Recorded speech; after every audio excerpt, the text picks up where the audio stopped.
ആ ടോയ്ലറ്റിന്റെ ഡോറിലേക്കൊന്ന് ചവിട്ടി തുറന്നു നോക്കുമ്പോ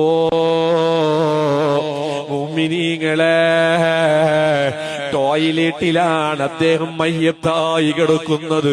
അല്ലാഹുവേ, നമ്മുടെ ആഖിബത്ത് നന്നാക്കണേ റഹ്മാനെ. ഞാൻ എന്തിനാണിത് പറയുന്നത്? ഈ കാലത്ത് അങ്ങനെയുള്ള സ്വഭാവം കൂടി പോയി. അതുകൊണ്ട് ഈ വാക്കളെ ഉപകാരപ്പെടണം നിങ്ങൾക്ക് ഈ വാള്. യാ അല്ലാഹ്, തലയിൽ കാഷ്ടമുണ്ട്, മുഖത്ത് കാഷ്ടമുണ്ട്, മയ്യത്തിന്റെ ശരീരത്ത് കാഷ്ടമുണ്ട്. കുടുംബക്കാർ വൃത്തിയാക്കി എടുത്തുകൊണ്ട് വന്നു. എല്ലവും കഴിഞ്ഞ് പറയുന്നത് കേൾക്കുന്നുണ്ട്.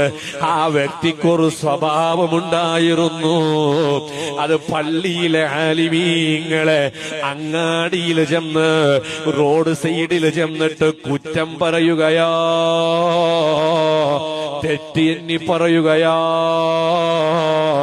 ഇല്ലാത്തത് പറയുകയാ. അങ്ങനെയുള്ള സ്വഭാവമാണ് അദ്ദേഹത്തിനുണ്ടായത്. നിസ്കാരത്തിനൊരു കോട്ടവുമില്ല, ഇബാദത്തിനൊറ്റും കുറവില്ല. പക്ഷേ അവസാനം മരണം കണ്ടില്ല നിങ്ങൾ?